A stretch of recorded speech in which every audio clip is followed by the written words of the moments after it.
Hello students, hi and welcome back to the online learning platform of Commerce Nation।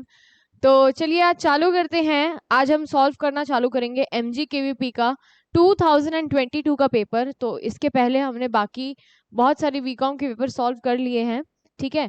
और आज हम लोग बढ़ रहे हैं बीकॉम के MGKVP के एंट्रेंस का दैट इज 2022 के पेपर को सॉल्व करने। ये आप जैसे देख सकते हैं कि ये सेक्शन बुकलेट सीरीज सी का ये पेपर है, ठीक है। तो आज उसी को सॉल्व करेंगे। ये जो है ये ओरिजिनल क्वेश्चन पेपर है, so that you can get to know कि ऐसे टाइप के क्वेश्चंस बेसिकली आते हैं। तो मैं चाहूंगी कि आप लोग भी मेरे साथ साथ सॉल्व करते रहें, ठीक है। तो चलिए चालू करते हैं, ठीक है। पहला आपको क्वेश्चन दिया गया है कि for small business is suitable. क्या सूटेबल है स्मॉल बिजनेस के लिए? स्वीट्स प्रिपेयरिंग बिजनेस, या फिर readymade garments business, all of these या फिर नन ऑफ दीज, ठीक है। तो इसमें से एक स्मॉल बिजनेस के लिए क्या क्या सूटेबल है? तो स्वीट्स प्रिपेयरिंग बिजनेस या फिर रेडीमेड गारमेंट बिजनेस, दोनों ही इसके लिए सूटेबल है। तो option C will be the correct answer. Next question है equity share holder ordinarily have, ठीक है। इक्विटी शेयर होल्डर्स के पास क्या राइट होती है? तो no voting right, limited voting right, full voting right या फिर नन ऑफ दीज। तो आप लोग जैसा कि जानते हैं इक्विटी शेयर होल्डर्स क्या होते हैं? ओनर्स ऑफ द कंपनी होते हैं, ठीक है। और उन्हीं के पास ये राइट होती है कि वो लोग वोट कर सकते हैं for the board of directors, यानी कि they have full voting right. तो option C is the correct answer. Next question है कि promoter is a person who, ठीक है। तो प्रमोटर एक ऐसा पर्सन है, ठीक है। तो participates in the incorporation of a company, या फिर is a director, relative of merging director, ठीक है, या फिर ऑल ऑफ दीज। तो जैसा कि आप लोग जानते हैं कि प्रमोटर एक ऐसा पर्सन होता है बच्चों, प्रमोटर एक ऐसा पर्सन होता है जो आपके बेसिकली उसमें किसमें काम आता है? इनकॉर्पोरेशन के टाइम आपका काम आता है, ठीक है। तो आप जैसा आप सभी को पता है कि इनकॉर्पोरेशन के टाइम काम आता है, तो वो एक ऐसा पर्सन हो गया जो आपको कंपनी को इस्टेब्लिश करने में काम आ रहा है, ठीक है। तो यानी कि option A will be the correct answer कि participates in the incorporation of the company, ठीक है। बहुत सारे बच्चे ऑल ऑफ दीज टिक कर करके आएंगे, तो but that is not true, ठीक है। क्वेश्चन नंबर 4 देखो कि articles of association establishes relationship between, ठीक है। किसके किसके बीच में रिलेशनशिप एस्टैब्लिश करता है आर्टिकल्स ऑफ एसोसिएशन? तो company and its members, company and outsiders, company and its members and within members, ठीक है, या फिर नन ऑफ दिस। तो जैसा कि आप सब जानते हैं कि आर्टिकल्स ऑफ एसोसिएशन किसके लिए बनता है? वो इंटरनल इन्वायरमेंट या फिर इंटरनल मैनेजमेंट के लिए वो बनाया जाता है, ठीक है। तो you can say that article of association establishes a relationship between company and its members and within members. तो option C will be the correct answer, ठीक है।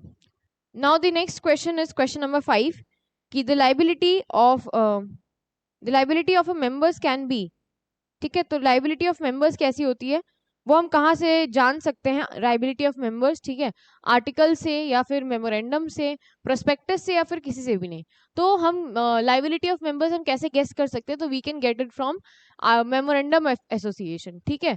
तो ये आपको इसमें कैसे देखने मिलेगी? आप सब जानते हैं कि मेमोरेंडम में क्या होता है, लाइबिलिटी क्लॉज होती है, क्लॉज होता है ना। तो ये जो लाइबिलिटी क्लॉज होता है क्या इस्टेब्लिश करता है कि आप जितने मेंबर्स हैं उनकी लाइबिलिटी कितनी सेट है, ठीक है, कितना उनका लाइबिलिटी बना हुआ है। तो option B can be the right answer. Next question we have a private company can commence business, ठीक है। तो एक प्राइवेट कंपनी अपना बिजनेस कब चालू कर सकती है? तो यहाँ पे आपको ऑप्शंस दिए गए हैं कि एट एनी टाइम, या फिर after obtaining the certificate of incorporation, या फिर after obtaining the certificate of commencement of business, या फिर नन ऑफ दीज। तो जैसा कि आप जानते हैं कि एक पब्लिक कंपनी जो है, ठीक है, अगर उसको कमेंसमेंट ऑफ बिजनेस का सर्टिफिकेट मिल जाए तब वो चालू हो सकती है। बट एक प्राइवेट कंपनी जो है वो अपना कब चालू कर सकती है? जैसे ही उसको सर्टिफिकेट ऑफ इनकॉर्पोरेशन मिल जाए तब। तो option B will be the correct answer, ठीक है। अगले क्वेश्चन की तरफ बढ़ते हैं। A government company who settled the capital should not decrease from this percentage, ठीक है। तो ये इतना आपको बड़ा से बड़ा दिया गया है क्वेश्चन, बट ऐसा है नहीं। इसमें बस इतना जानो कि गवर्नमेंट कंपनी है, उसका कैपिटल में कितना शेयर होता है, ठीक है। तो 51%, जैसा कि आप जानते हैं 51% गवर्नमेंट का होता है, 49% पब्लिक का होता है। तो option B is the correct answer, ठीक है। The objects of the company are specified by, ठीक है। कंपनी की ऑब्जेक्टिव्स को कौन डिफाइन करता है, कौन सा स्टेटमेंट डिफाइन करता है, ठीक है। तो आर्टिकल ऑफ एसोसिएशन की, मेमोरेंडम ऑफ एसोसिएशन, प्रोस्पेक्टस की, सर्टिफिकेट ऑफ इनकॉर्पोरेशन, ठीक है।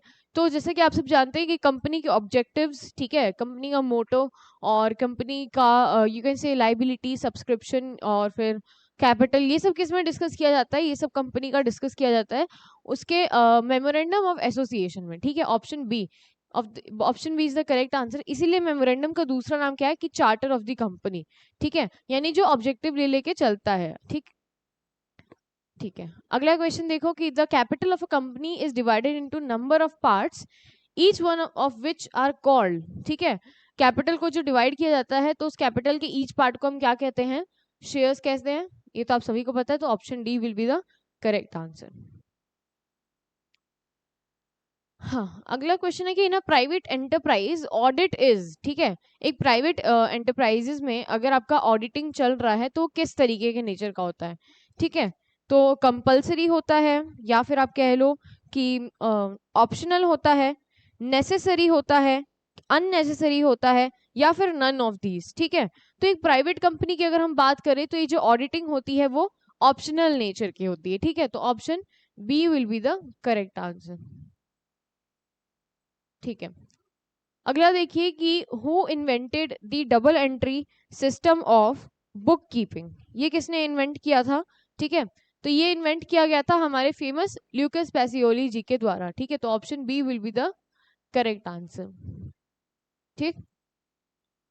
अगले क्वेश्चन को देखिए कि when the first book keeping and accountancy was published, ठीक है। पहली बुक कीपिंग और अकाउंटेंसी कौन से सन में निकाली गई थी, ठीक है। तो ये आप सभी को पता होना चाहिए और ये बहुत ही ज्यादा इंपॉर्टेंट क्वेश्चन है, बहुत बार पूछ भी चुके हैं ये यूपी कॉलेज के एंट्रेंस में या फिर एमजी केवीपी के एंट्रेंस में बहुत बार आ चुका है क्वेश्चन। तो बेसिकली जो होता है बुक कीपिंग और अकाउंटेंसी पहली बार निकाला गया था 1494 में। तो option A is the correct answer, ठीक है। अगला क्वेश्चन है कि book keeping means, book keeping का अर्थ क्या है, to keep the books, book को रखना, ठीक है, या फिर to keep the book in office, to maintain business transactions in book, या फिर नन ऑफ द अबव। तो जैसा कि आप सभी को पता है बुक कीपिंग का क्या होता है कि ट्रांजैक्शन को रिकॉर्ड करने के वो काम आता है, ठीक है। तो option C will be the correct answer, कि वो ट्रांजैक्शंस को और रिकॉर्ड करने में और बिजनेस बुक को मेंटेन करने में वो काम आता है। नेक्स्ट क्वेश्चन इज कि who is not the user of accounting information, ठीक है। अकाउंटिंग इंफॉर्मेशन का इसमें से कौन सा यूजर नहीं है वो हमें बताना है, ठीक है। ओनर्स, या फिर मैनेजमेंट, इन्वेस्टर्स, या फिर माइनर्स, ठीक है। तो जैसा कि आप सभी को पता है कि ये जो तीन एलिमेंट्स हैं ये तीनों ही उसके यूजर्स होते हैं, बट ऑप्शन डी जो दिया गया है माइनर्स, वो उसके यूजर नहीं होते हैं, ठीक है। अगला क्वेश्चन देखिए कि ट्रांजैक्शन का मतलब क्या होता है। तो exchange of goods and services, तो ये तो क्या होता है, ये तो बार्टर सिस्टम में आता है ना। This is barter system. फिर exchange of goods and services वापस से वही बोल दिया है, इन फॉर्म ऑफ मनी, ठीक है। Exchange of goods in money, या फिर एक्सचेंज ऑफ मनी ओनली, ठीक है। तो एक ट्रांजैक्शन का क्या मतलब बच्चों, ये आपको जानना बहुत जरूरी है। कुछ बच्चे ऑप्शन बी और ऑप्शन डी में बहुत बड़ी गलती कर देते हैं, ठीक है। तो इसका भी आइए करेक्ट आंसर जानते हैं। इसका करेक्ट आंसर है कि it is the exchange of goods and services in form of money, ठीक है। यानी आप क्या कर रहे हो, आप किसी से सामान ले रहे हो और फिर उसको पैसे दे रहे हो। तो option B will be the correct answer. बहुत बच्चे क्या करते हैं, it is the transaction of money only, exchange of money only, ठीक है। तो ऑप्शन डी इसका करेक्ट आंसर नहीं है। फिक्स्ड एसेट्स इंक्लूड, इसमें से फिक्स्ड एसेट्स क्या क्या इंक्लूड करता है, तो आपको ऑप्शन में दिया गया है क्लोजिंग स्टॉक, ठीक है, फिर पेमेंट इन एडवांस, फर्नीचर, या फिर कैश। जैसे कि आप सभी को पता है फिक्स्ड एसेट्स यानी कि फर्नीचर की ही बात हो रही है। Option C will be the correct answer, ठीक है। अगला क्वेश्चन देखिए कि which of the following is intangible asset, ठीक है। इनमें से कौन सा है जो फिजिकली एग्जिस्ट नहीं करता है। तो गुडविल है, बिल्डिंग है, फर्नीचर है या फिर कैश है। तो आप सभी को पता है कि जो गुडविल है बच्चों कैसा है, इनटैंजिबल फिक्टिशियस एसेट्स है। तो option A will be the correct answer. ठीक है, नेक्स्ट क्वेश्चन देखिए, विच of the following is not an income. ठीक है, commission received, discount received, interest received या फिर कैपिटल रिसीव। ठीक है, तो इसमें से बच्चों हमें क्या बताना है कि इसमें से कौन सा हमारा इनकम नहीं है। ठीक है, तो जैसा कि आप सब जानते हैं कि हमारा इनकम क्या नहीं है, कैपिटल हमारा जो है वो इनकम नहीं है। ठीक है, कैपिटल हमारा हम इनकम नहीं कह सकते हैं। ठीक है, कैपिटल का नेचर अलग होता है और इनकम का नेचर अलग होता है। तो option D will be the correct answer. ठीक है, नेक्स्ट क्वेश्चन देखिए कि which of the following is not a business transaction. ठीक है, तो bought furniture for business, paid salaries to employees, paid son school fee from personal bank account. ठीक है, paid son school fee from business money. ठीक है, तो हमें बताना है कि कौन सा बिजनेस से रिलेटेड नहीं है। तो अगर आप अपने पर्सनल बैंक अकाउंट से बच्चों की फीस भर रहे हो तो that is not a business transaction. तो option C will be the correct answer. Next question is which of the following is not an expense. ठीक है, इसमें से कौन सा जो है वो आपका एक्सपेंस नेचर का नहीं है। तो परचेज है, सैलरी है, रेंट है या फिर ड्राइंग है। ठीक है, जैसे कि आप जानते हैं कि सैलरी, परचेज और रेंट तीनों ही क्या है, ये सब एक्सपेंसेस हैं। बट जो ड्राइंग है बच्चों वो अलग नेचर का होता है। जैसे कैपिटल अलग नेचर का था वैसे ही ड्राइंग भी अलग नेचर का होता है। ठीक, तो option D will be the correct answer.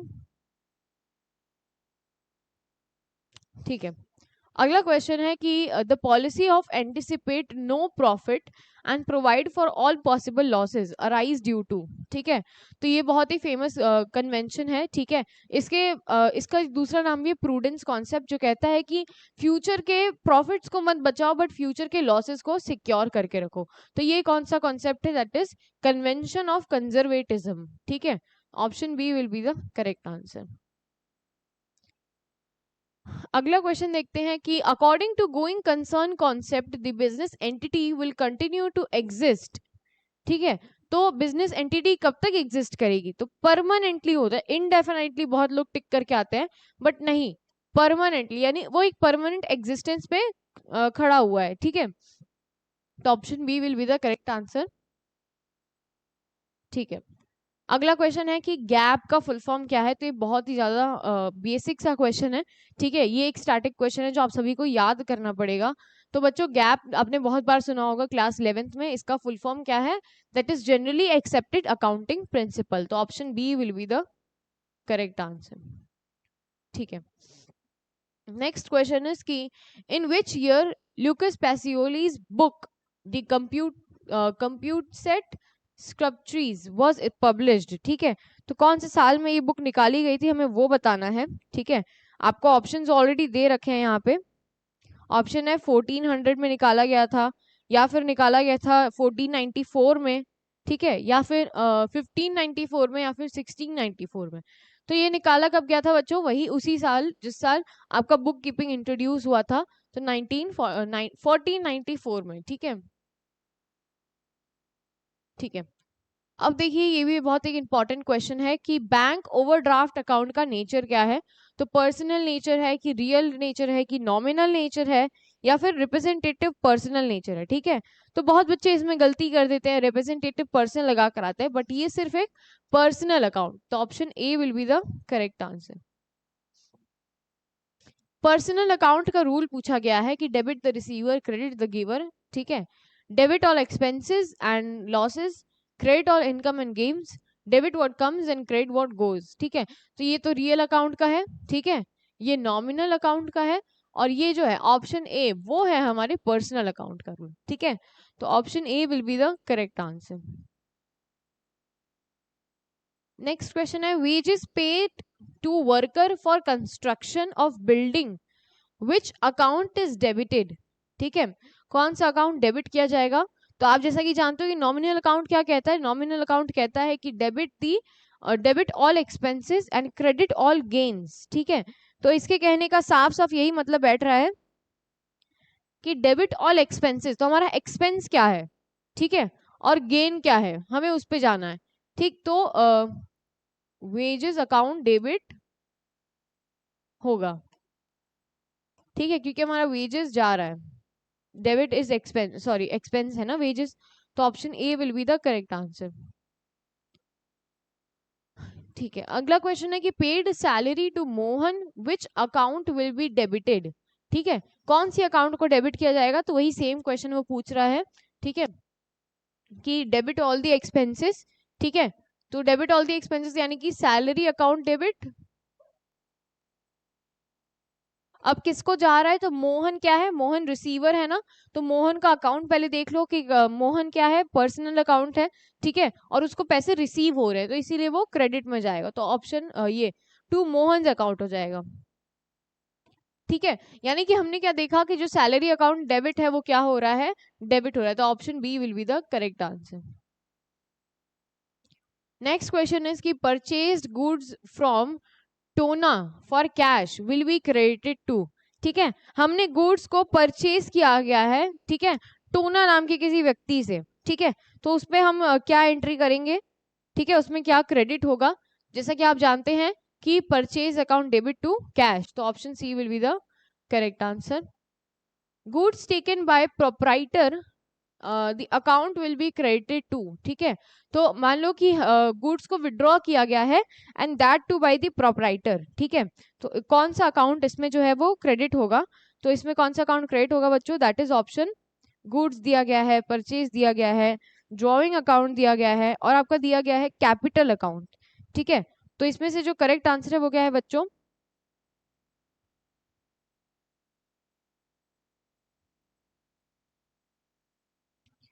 Okay, so the correct answer is that is option B, ठीक है, जब भी हम ड्राइंग करते तो आपको पता ही होगा कि हम जब क्या करते हैं, हम परचेज अकाउंट को हम क्रेडिट कर देते हैं, ठीक है। नेक्स्ट क्वेश्चन है कि the board of directors of joint stock company is elected by, ठीक है, एक जॉइंट स्टॉक वाली कंपनी है तो उसमें जो है बोर्ड ऑफ डायरेक्टर्स कैसे इलेक्ट होते हैं, ठीक है, तो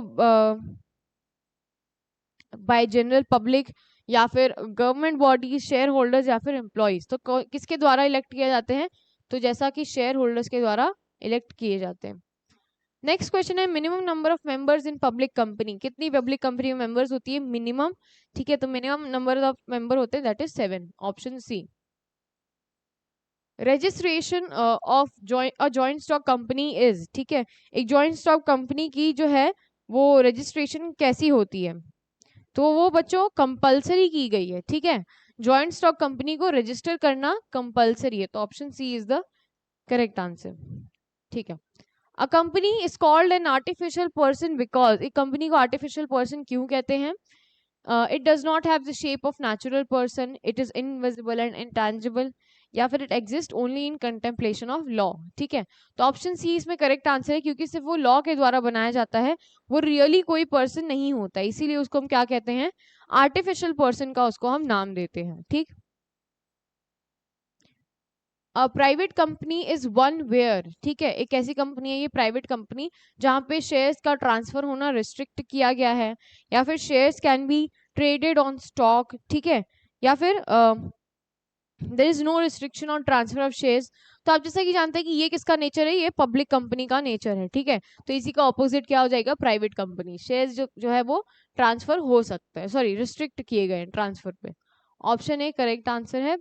the most important advantage of joint stock company is that, ठीक है, तो इसका सबसे बड़ा एडवांटेज क्या है जॉइंट स्टॉक कंपनी का, ठीक है, यहाँ पे आपको कुछ लिस्ट दिए गए हैं कि liability of a member is limited, या फिर member can conveniently transfer their shares, ठीक है, या फिर it mobilise vast amount of financial resources, तो इसमें सबसे बड़ा उसका एडवांटेज क्या है बच्चों, यही है कि ये जो है वो vast amount of financial resources को मोबिलाइज कर सकता है, ऐसा क्यों, क्योंकि दो कंपनी आपस में ज्वाइंट हुई है, जिसकी वजह से क्या है, इनके पास एम्पल ऑफ रिसोर्सेज अवेलेबल है।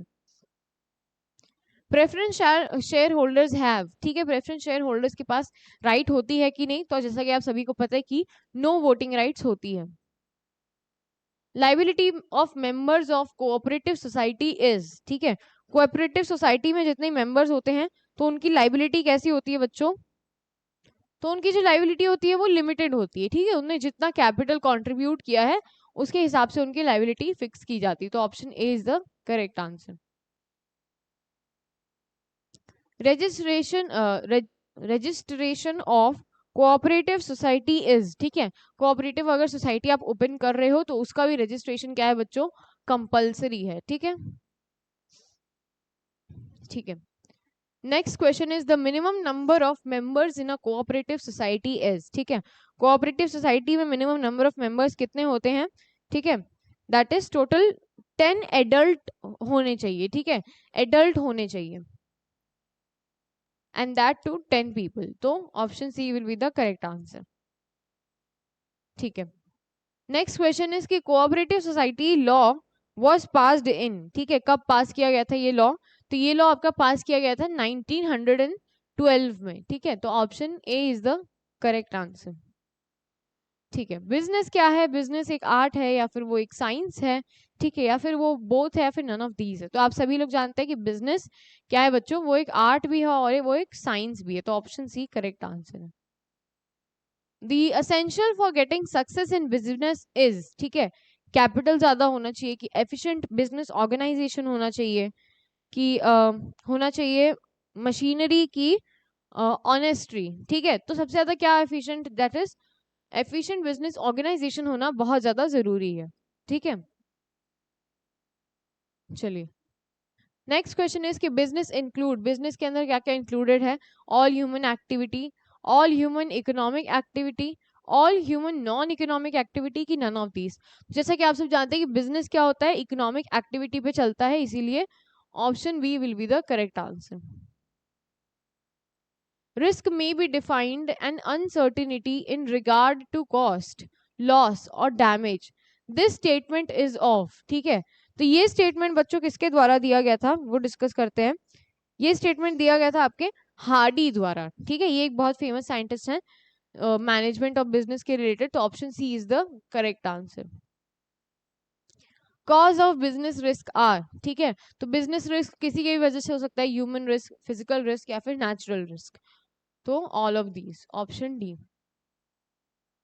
Business like weather is with us every day, who said this out of the following, ठीक है, तो इसका करेक्ट आंसर क्या है कि ये स्टेटमेंट किसने कहा था, हनी ने, मार्शल ने, या फिर बॉटल बॉटल बॉल ने, या फिर व्हीलर ने, ठीक है, तो ये किसने कहा था बच्चों, व्हीलर जी ने कहा था, option D will be the correct answer. Commerce क्या है, ठीक है, commerce is a part of business, की is a part of trade, या फिर it is a part of industry, तो आप सब जान के रखिए कि commerce is a part of business और trade is a part of commerce, ठीक है, ये आप हमेशा ध्यान रखेंगे कि बिजनेस के अंदर आता है कॉमर्स और कॉमर्स के अंदर आता है ट्रेड, ठीक है, ये आप लोग हमेशा क्लियर रखना। Industry is a part of, ठीक है, इंडस्ट्री अब किसका पार्ट है, इंडस्ट्री जो है वो पार्ट है बिजनेस का या फिर वो पार्ट है आपके कॉमर्स का, ठीक है, तो वो आप ये भी जान के रखिए कि बिजनेस के ही अंदर क्या आता है, इंडस्ट्री भी आती है, ठीक है, तो option A is the correct answer. Which of the broad categories of industries cover oil refinery and sugar mills, ठीक है, तो कौन सी इंडस्ट्री इंक्लूड करती है, प्राइमरी, सेकेंडरी या फिर टर्शियरी या फिर नन ऑफ देम, ठीक है, तो इसमें आपकी सेकेंडरी इंडस्ट्री जो होती है, तो आपको जैसे पता है कि फर्स्ट इंडस्ट्री क्या करती है, वो रॉ मटेरियल्स को एलोकेशन करने में हेल्प करती है, भाई जो सेकेंड इंडस्ट्री होती है वो उसको रिफाइन या फिर मॉडिफाई करने में हेल्प करती है, ठीक है, तो option B will be the correct answer.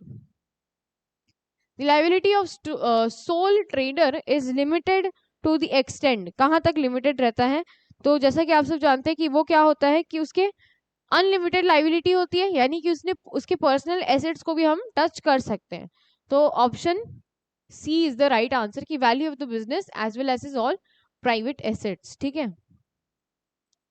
Soul trading is best when, ठीक है, सोल ट्रेडिंग कब बेस्ट है, कि जब जो कैपिटल है वो कम लगे या फिर ज्यादा लगे या कैपिटल नहीं लगे, ठीक है, तो ऑप्शन ए इसमें करेक्ट है, जब आपका कैपिटल कम लगता है तो उसमें आपकी सोल ट्रेडिंग वाली बिजनेस बेस्ट होती है। The future of sole trading in India is, ठीक है, तो future of sole trading in India कैसी है, तो ये एक्चुअली बहुत ज्यादा ओपिनियन मैटर करने वाला क्वेश्चन है, ठीक है, बट फिर भी हम डिस्कस कर लेते हैं कि वो डार्क है कि वो ब्राइट है, ठीक है, नो फ्यूचर है या फिर नन ऑफ दीज है। तो अगर आप एक सोल ट्रेडर हो तो आप ही सोचो कि आपके पास ज्यादा ही प्रॉफिट गेन होने का चांस है, दैट इज ब्राइट है आपका फ्यूचर, ठीक है। Which of the following is not govern by a specific act, ठीक है, तो जैसा कि आप जानते हैं कि सोल प्रोप्राइटर जो है वो एक एक्ट के द्वारा नहीं चलाया जाता, तो ऑप्शन ए करेक्ट आंसर होगा। In joint in the family business liability of कर्ता इज, ठीक है, कर्ता की लाइबिलिटी कैसी होती है, तो आप सब जैसा जानते हैं कर्ता की लाइबिलिटी कैसी होती है बच्चों, बाय एप्लीकेशन होती है, बाय रिकमेंडेशन होती है, बाय बर्थ होती है, या फिर बाय नन ऑफ दीज, ठीक है। तो कर्ता की जो लाइबिलिटी होती है सबसे बड़े पर्सन की, वो बाय बर्थ होती है, तो ऑप्शन सी करेक्ट आंसर। एक पार्टनरशिप डीड कैसा होना चाहिए, ठीक है, तो वर्बल होना चाहिए, रिटन होना चाहिए, या फिर नॉट इन्फोर्सेबल बाय लॉ, या फिर नन ऑफ दीज। तो एक्चुअली बच्चों यहाँ पे एक ऑल ऑफ दीज करके, sorry both A and B करके आंसर होना चाहिए था, ठीक है, क्योंकि वो वर्बल भी हो सकता है और वो रिटन भी हो सकता है, ठीक है, ऐसा डीड का कोई फिक्सर नहीं है, ठीक है। चलिए अगला देखिए, the maximum number of partners in a firm carrying on banking business is, ठीक है, मैक्सिमम नंबर ऑफ पार्टनर्स के यहाँ पे बोला जा रहा है, ठीक है। तो इसमें करेक्ट आंसर क्या है, आपको ऑप्शन दिया गया है कि 5 होने चाहिए, या फिर 10 होने चाहिए, 50 होने चाहिए, या फिर नन ऑफ दीज, ठीक है। तो बैंकिंग बिजनेस के अलग होते हैं पार्टनर्स, और ऐसे नॉर्मल बिजनेस के पार्टनर्स अलग होते हैं। वही बैंकिंग बिजनेस की अगर बात कर ले तो मैक्सिमम नंबर ऑफ पार्टनर्स होने चाहिए 10। Option B is the correct answer. In the absence of partnership deed the duties and rights of partners are determined by, ठीक है, तो कैसे ये डिटरमाइन होता है, by mutual consent. The prime objective of firm is, firm के एक prime objective क्या है, कि प्रोडक्शन मैक्सिमाइज करना, प्रॉफिट मैक्सिमाइज करना, या फिर कॉस्ट को मैक्सिमाइज करना। तो प्रॉफिट को मैक्सिमाइज करना उनका सबसे बड़ा गोल है। Luxury goods are called minimum category goods, low category goods, superior category, तो ये आप सभी को पता है, सुपीरियर कैटेगरी ऑफ गुड्स हम इसको कहते हैं। What is the definition of elasticity of demand, ठीक है, डेफिनेशन बताना है कि एक वर्ड में, जैसे कि क्वालिटेटिव है, ठीक है, क्वांटिटेटिव है, बोथ ऑफ दीज है, या फिर नन ऑफ दीज है, ठीक। तो ये कैसे नेचर का होता है बच्चों, इलास्टिसिटी ऑफ डिमांड को अगर हम देखें तो ये बेसिकली आपका होता है, that is both in nature, ठीक है, क्वालिटेटिव भी होता है एंड वो क्वांटिटेटिव इन नेचर भी होता है, तो option C is the correct answer. Expenses on raw material is, ठीक है, अगर रॉ मटेरियल पे हम जो भी खर्चा कर रहे हैं तो उसके ऊपर जितनी भी एक्सपेंसेस होती है उसको हम कौन से क्या एक्सपेंस बोलते हैं, तो वो कैसा कॉस्ट होता है बच्चों, वो जो एक्सपेंस होता है उसका नाम होता है वेरिएबल कॉस्ट, ठीक है, option B will be the correct answer, ठीक है। नेक्स्ट क्वेश्चन इज कि which of the following statements is true of the relation among the average cost function, ठीक है, और यहाँ पे आपको बहुत सारे फॉर्मूला दिए गए हैं, but the correct answer is option B, AFC is equals to ATC minus ABC, ठीक है। नेक्स्ट क्वेश्चन देखिए कि the law of variable proportion is related to, ठीक है, तो लॉ ऑफ वेरिएबल प्रोपोर्शन किसके रिलेटेड है, शॉर्ट एंड लॉन्ग रन, या फिर लॉन्ग रन, शॉर्ट रन, या फिर नन ऑफ दीज, ठीक है। तो आप सभी को पता है कि वो शॉर्ट रन से रिलेटेड है, option C is the correct answer. Next question is कि which economist called economics as a science of wealth, ठीक है, ऐसा किसने कहा था, एडम स्मिथ ने, कि रॉबिन्स ने, मार्शल ने, कि सैमुअलसन ने, ठीक है, तो ऐसा कहा गया था फेमस एडम स्मिथ के द्वारा, ऑप्शन ए करेक्ट आंसर है।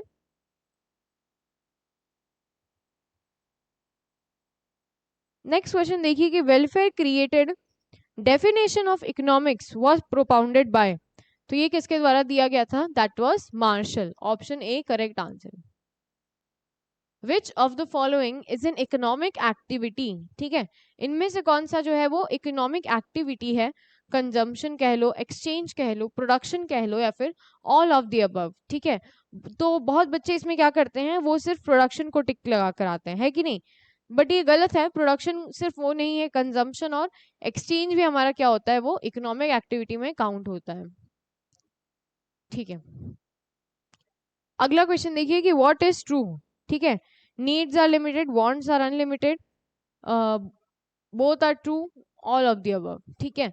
तो यहाँ पे मीन्स नहीं है, ये नीड्स होगा, NEEDS, ठीक है, ये दोनों ही स्टेटमेंट ट्रू है, तो option C will be the correct answer, ठीक है। अगला क्वेश्चन देखिए कि according to Adam Smith economics is a dash of science. ठीक है, तो एडम स्मिथ ऐसे ही सेम क्वेश्चन ऊपर दिया गया था, तो इनके द्वारा क्या था कि जो इकोनॉमिक्स था वो क्या कैसे नेचर का था, वेल्थ ऑफ साइंस था।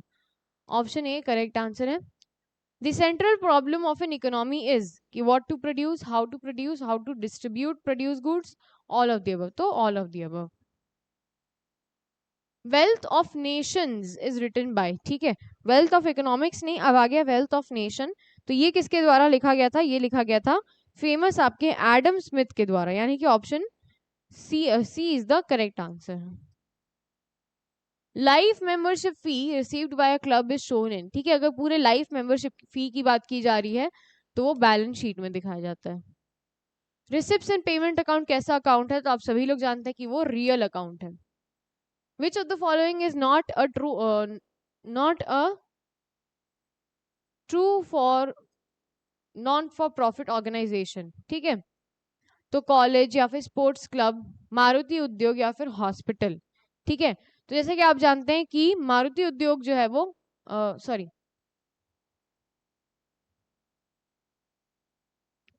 हाँ, तो इसमें से जैसा जो बिजनेस आपका प्रॉफिट मोटिव पे चलता है वो आपका नहीं होता है कि नहीं, यानी मारुति उद्योग क्या है, हमारा करेक्ट आंसर है। इनकम एंड एक्सपेंडिचर अकाउंट कैसा होता है, ठीक है, is made by firm, non trading concern, soul trader या फिर कंपनी। तो आप जैसा कि आप जानते हैं एनजीओ या फिर non trading concern. In the absence of any agreement the profit and losses of the firms are shared in, तो कैसे शेयर होता है किसी एग्रीमेंट के बिना, equally, option A. In the absence of partnership agreement interest on partners loan is, कितना percent मिलता है, 6%। करंट अकाउंट कैसा अकाउंट है, पर्सनल अकाउंट है, रियल अकाउंट है या फिर वो इकोनॉमिकल अकाउंट है। ठीक है, तो जैसा कि आप सब जानते हैं बच्चों की पर्सनल अकाउंट कैसा अकाउंट होता है, वो एक सॉरी करंट अकाउंट कैसा अकाउंट होता है, वो एक पर्सनल अकाउंट की नेचर में एग्जिस्ट करता है। पार्टनरशिप एग्रीमेंट कैन बी, तो ओरल या फिर written, option C. Preparation of partnership deed is, ठीक है, पार्टनरशिप डीड को प्रिपेयर करना क्या है, तो this is also optional, option B is the correct answer. Goodwill क्या है, an intangible asset, tangible asset, a current asset या फिर नन ऑफ दीज, तो वो एक इंटेंजिबल एसेट है। ठीक है, आपको प्रॉफिट दिया गया है लास्ट 3 इयर्स का, ठीक है, the value of goodwill at 2 years purchase of average profit will be. तो मैं चाहती हूँ कि ये क्वेश्चन आप लोग सॉल्व करें, ठीक है। जैसा कि आप सब जानते हैं कि आप लोग क्या करेंगे, इसको सबको ऐड कर देंगे, डिवाइड बाय 3, जो आंसर आएगा उसको इंटू 2, ठीक है, तो इसका करेक्ट आंसर क्या आएगा बच्चों, that will B option D, 18,000। वही अगला क्वेश्चन दिया है कि capital employed in a business is 1,50,000, profit is 50,000 and normal rate of profit is 20,000। ठीक है, तो आप 50,000 का 20% निकाल लेंगे, ठीक है, जो भी आंसर आएगा उसको आप किस में से माइनस कर देंगे, 1,000 एंड सॉरी 1,50,000 में से आप माइनस कर देंगे, तो आपका करेक्ट आंसर कितना आएगा, दैट विल बी 1 लाख। ठीक है, option D will be the correct answer. Excess actual profit over normal profit is called, ठीक है, अगर आपका नॉर्मल प्रॉफिट से ज्यादा प्रॉफिट आ गया है तो वो क्या हो जाएगा, super profit, option D correct answer है। नेक्स्ट क्वेश्चन देखिए sorry, according to an unrecorded asset on the reconstitution of partnership firm, ठीक है, तो अनरिकॉर्डेड एसेट क्या जाएगा, एसेट चला जाएगा, रिकॉर्ड होगा, यानी कि क्या हो रहा है, पार्टनर्स को गेन हो रहा है, option A correct answer. Revaluation account और profit and loss adjustment account का नेचर क्या है, तो वो कौन से नेचर का है, नॉमिनल। ठीक है, बताया गया कि X and Y profit share कर रहे थे, ठीक है, फिर क्या हुआ कि in the ratio 2:3 in future they have decided to share profits in equal ratio, ठीक है, तो इन लोग का जो है वो हमें सैक्रिफाइसिंग रेशियो बताना है, तो करेक्ट क्या होगा कि कौन सैक्रिफाइस कर रहा है, that will be Y sacrifice करेगा, वो भी वाई 1/10, ठीक है, तो ऑप्शन सी इसमें करेक्ट आंसर होगा। ठीक है, अगला क्वेश्चन है कि ABC are partners in firm, D is admitted as a new partner, ठीक है, तो क्या होगा कि ओल्ड फर्म जो है वो डिसॉल्व हो जाएगी ओल्ड पार्टनरशिप डिसॉल्व होगी कि old firm and old partnership is dissolve? तो ओल्ड पार्टनरशिप जो होती है वो रिकॉन्स्टिट्यूट होती है, ठीक है। तो ऑप्शन सी होगा वो करेक्ट आंसर है। On admission the decrease in the value of asset is debited to, ठीक है। तो ये कहाँ डेबिट होता है आपका? Profit and loss adjustment account में आपका डेबिट हो जाता है। ऑप्शन ए करेक्ट आंसर है। नेक्स्ट क्वेश्चन इज कि X and Y are partners, ठीक है, sharing profit and losses in 1:1, ठीक। They admitted Z for 1/5 share who contributed 25,000 for is share of goodwill, ठीक है। टोटल वैल्यू ऑफ गुडविल हमें निकालनी है फर्म की, तो हम क्या करेंगे 25,000 उसके शेयर से हम कर देंगे, ठीक है। तो 25,000 जैसे कि ये आपका दिया गया है, इसको 5/1 कर दो, 1/5 शेयर के लिए आया था ना, तो ये कितना हो जाएगा? दैट विल बी हाँ, option D will be the correct answer, 1,25,000। Share of goodwill bought in case by a new partner is called, ठीक है। शेयर ऑफ गुडविल अगर ला रहा है नया पार्टनर, बॉट इन कैश होगा वो, ठीक है, कैश, केस नहीं, कैश होगा। तो अगर वो लाया जा रहा है तो वो प्रीमियम कहलाएगा। प्रॉफिट और loss on revaluation is borne by, ठीक है। तो ये किसके द्वारा लिया जाता है? ओल्ड पार्टनर्स के द्वारा। In life insurance lowest premium rate is in joint life policy, endowment policy, ठीक है, या फिर एन्युइटी पॉलिसी, या फिर होल लाइफ पॉलिसी। तो कितना बच्चों that is joint life policy में सबसे कम इंटरेस्ट मिलता है, तो ऑप्शन ए करेक्ट आंसर है।